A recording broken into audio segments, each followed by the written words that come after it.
വിവാഹിതരായ സീരിയലിൻ്റെ promo review ആണ് പറയുന്നത്. അങ്ങനെ നമ്മൾ അച്യുതനാണെങ്കിൽ വീട്ടിൽ വന്നിട്ട് ഇങ്ങനെ അവിടെ ഭവാനിയെ കണ്ടതൊക്കെ ഇങ്ങനെ ആലോചിച്ചുകൊണ്ടൊക്കെ നിൽക്കുന്നുണ്ട് കേട്ടോ. അപ്പം നമ്മളെ ഭൂമിയാണെങ്കിലും ലേറ്റ് ആവുകയും ചെയ്യുന്നുണ്ട്, വരുന്നതും കണ്ടില്ല. അപ്പം നമ്മൾ അച്യുതനാണെങ്കിൽ ആകെ ടെൻഷൻ ആവുന്നുണ്ട്. ഇനി ഭവാനിയാണെങ്കിൽ നമ്മളെ ഭൂമിയെ ഇനി തിരിച്ചറിഞ്ഞോ എന്നുള്ള ഒരു സംശയവും കാര്യങ്ങളൊക്കെ നമ്മൾ അച്യുതൻ ഇങ്ങനെ മനസ്സിൽ കിടന്ന് ഓടുന്നുണ്ട്. പിന്നെ നമ്മൾ ഭൂമി വരെയൊക്കെ ചെയ്യുന്നുണ്ട്. അപ്പോൾ പിന്നെ അച്യുതന് ഒരു സമാധാനമൊക്കെ ആവുന്നേ.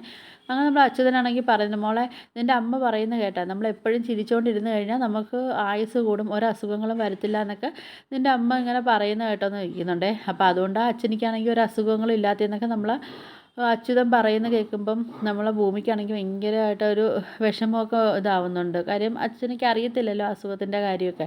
അപ്പോൾ ആ ഒരു വിഷമം നമ്മളെ ഭൂമിയുടെ മനസ്സിലിങ്ങനെ ഉണ്ട് കേട്ടോ. അപ്പം നമ്മളെ ഭൂമിയാണെങ്കിൽ പറയുന്നുണ്ട്, അച്ഛാ അവിടുത്തെ വീട്ടിലെല്ലാവരും ഉണ്ടല്ലോ, എന്ത് സന്തോഷമാണെന്നറിയാമോ, എന്ത് നമുക്കൊരു സങ്കടം വന്നാലും ആരെല്ലാം ഉണ്ട് ആ വീട്ടിൽ. അവിടുത്തെ ഒരു മുത്തശ്ശി എന്ന് പറഞ്ഞാൽ മുത്തശ്ശി സൂപ്പറാ അച്ഛാ, എന്ത് സ്നേഹമാണെന്നറിയാമോ ആ മുത്തശ്ശിക്ക് എന്നൊക്കെ പറയുന്നത്.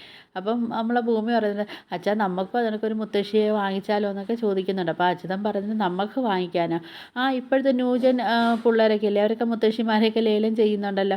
അപ്പോൾ നമുക്ക് അങ്ങനെ പോയിട്ട് ആ സ്ഥലത്ത് പോയിട്ട് നമുക്ക് ഒരു മുത്തശ്ശിയെ വാങ്ങിച്ചപ്പോഴാണെങ്കിൽ നമ്മൾ അച്യുതനൊക്കെ ചിരിക്കുകയൊക്കെ ചെയ്യുന്നുണ്ട് കേട്ടോ. അപ്പോൾ പിന്നെ നമ്മൾ ഭൂമി പറയുന്നുണ്ട്, അച്ഛാ അവിടെ ആണെങ്കിലേ എന്നെ ഒരു റൂമിൽ കൊണ്ടുപോയിട്ട് ഒരു കുഞ്ഞിൻ്റെ ഫോട്ടോ കാണിച്ചത്, ഒരു 2-3 വയസ്സുണ്ട്, നല്ലൊരു കുഞ്ഞാ അച്ഛാ, അത് സത്യനങ്കളുടെ മോളാണെന്നൊക്കെ പറയുന്നുണ്ട്, ആ കുഞ്ഞിനെ കാണുന്നില്ല എന്നൊക്കെ പറയുന്നുണ്ട് കേട്ടോ. അപ്പോൾ ഇത് കേൾക്കുന്ന സമയത്ത് നമ്മൾ അച്യുതനാണെങ്കിൽ ഭയങ്കര സങ്കടമൊക്കെ ആയിട്ട് അച്യുതനാണെങ്കിൽ അവിടുന്ന് ഫുഡ് കഴിക്കാതെയൊക്കെ ഇങ്ങനെ എണീറ്റ് പോവുകയൊക്കെ ചെയ്യുന്നുണ്ട് കേട്ടോ. പിന്നെ കാണിക്കുന്നത് നമ്മളെ ഭവാനിയാണ്. ഭവാനി ഇങ്ങനെ ഇരുന്ന് ആലോചിക്കുന്നുണ്ട് അച്യുതനെ കണ്ട കാര്യങ്ങളും.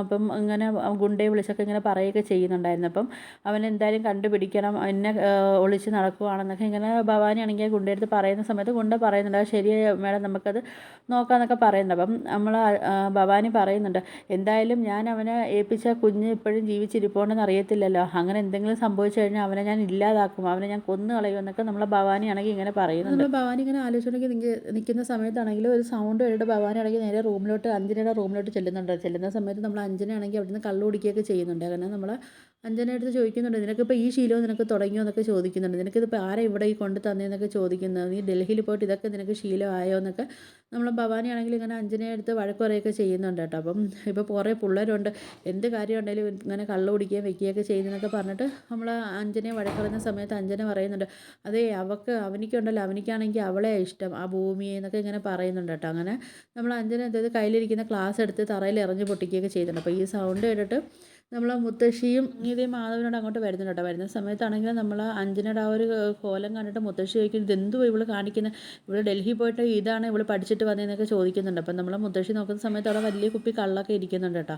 അങ്ങനെ മുത്തശ്ശി പറഞ്ഞു, എനിക്കിനി ഒന്നും കൂടെ എനിക്ക് ആലോചിക്കാനുണ്ടെന്ന് പറയുന്നുണ്ട്, ഇവളുടെയും അജയുടെയും കല്യാണം എന്നൊക്കെ പറയുന്ന സമയത്ത് മുത്തശ്ശി ആണെങ്കിൽ ഭവാനി അടുത്ത് പറയുന്നുണ്ട്, നീ എപ്പോഴാണെങ്കിലും നിനക്കും കൊച്ചിനും ആരും ഇല്ല എന്നുള്ള ഇങ്ങനെ പരാതിയും സങ്കടങ്ങളും പറയുന്ന കേട്ടിട്ടാണ് ഞാനാണെങ്കിൽ അജയ്ക്ക് ഇഷ്ടമല്ലാഞ്ഞിട്ട് പോലും ഞാൻ ആ കല്യാണത്തിന് അജയെ കൊണ്ട് അവൻ്റെ അടുത്ത് സമ്മതം പോലും ചോദിക്കാതെ ഞാൻ അഞ്ജനയായിട്ടുള്ള വിവാഹത്തിന് ഉറപ്പിച്ചു. പക്ഷേ ഇനി എന്തായാലും എനിക്കൊന്ന് ആലോചിക്കണം, നാളെ എൻ്റെ കൊച്ചുമോൻ എൻ്റെ അടുത്ത് പറയരുത് മുത്തശ്ശി ഇത് കണക്കുള്ള ഒരു പെണ്ണിനെയാണോ എനിക്ക് കല്യാണം കഴിപ്പിച്ച് തന്നേന്നൊരു വാക്ക് അവൻ എൻ്റെ അടുത്ത് ചോദിക്കാൻ പാടില്ല, അതുകൊണ്ട് എനിക്ക് എന്തായാലും ഇതൊന്നും കൂടെ എനിക്ക് ആലോചിക്കണമെന്നൊക്കെ പറയുന്നുണ്ട് കേട്ടോ. അപ്പോൾ ഇത് കേൾക്കുന്ന സമയത്ത് ഇടിവെട്ടുന്ന കണക്ക് നമ്മൾ ഭവാനി നിൽക്കുന്നുണ്ട് കേട്ടോ. ഭവാനിയാണെങ്കിൽ ആകെ ടെൻഷൻ ആവുന്നുണ്ട്, ഇനിയിപ്പം കല്യാണം നടക്കുമോ ഇല്ലയോ എന്നുള്ളൊരു ടെൻഷൻ നമ്മളെ ഭവാനിക്ക് നല്ല രീതിയിലുണ്ട് കേട്ടോ. അങ്ങനെ നമ്മൾ ഭവാനിയാണെങ്കിൽ എണീറ്റ് വരുന്ന അഞ്ജനയുടെ ചെവി കുറ്റി നോക്കി ഒരെണ്ണം കൊടുക്കുന്നുണ്ട്. എന്നിട്ട് പറയുന്നുണ്ട്, ഞാൻ തീർത്തെടുത്ത സ്വപ്നങ്ങളെല്ലാം നീ ഒരു നിമിഷം കൊണ്ട് നീ ഇല്ലാതാക്കിയില്ലേ എന്നൊക്കെ ചോദിക്കുന്നുണ്ട്. അപ്പോൾ അഞ്ജന ചോദിക്കുന്നുണ്ട്, എന്താ അമ്മയെ കാര്യമെന്ന് ചോദിക്കുന്ന സമയത്ത് പറയുന്നുണ്ട്, വിവാഹം ഇനി ഒന്നും കൂടെ ആലോചിക്കണമെന്നാണ് ഇവിടെ മുത്തശ്ശി പറഞ്ഞതെന്നൊക്കെ പറയുന്നുണ്ട്. അപ്പം നമ്മൾ അഞ്ജന പറയുന്നുണ്ട്, ഇല്ല അമ്മേ, ഈ കല്യാണം എങ്ങനെയെങ്കിലും നടത്തിയെടുത്തേ പറ്റത്തുള്ളൂ, എനിക്ക് എൻ്റെ കാലിൻ്റെ അടിയിൽ കൊണ്ട് എനിക്ക് അജയെ കൊണ്ടിടണമെന്നൊക്കെ ഇങ്ങനെ നമ്മൾ അഞ്ജന പറയുന്നുണ്ട്. അപ്പോൾ ഇതൊക്കെയാണ് ഇന്നത്തെ എപ്പിസോഡായിട്ട് കാണിക്കുന്നത്. അപ്പോൾ വീഡിയോസൊക്കെ ഇഷ്ടപ്പെട്ടാൽ ഒന്ന് ലൈക്ക് ചെയ്ത് ഷെയർ ചെയ്ത് സബ്സ്ക്രൈബ് ചെയ്ത് കൂടുതൽ ബെല്ലൈക്കൻ എനേബിൾ ചെയ്ത് ഒന്ന് സപ്പോർട്ട് ചെയ്യണേ.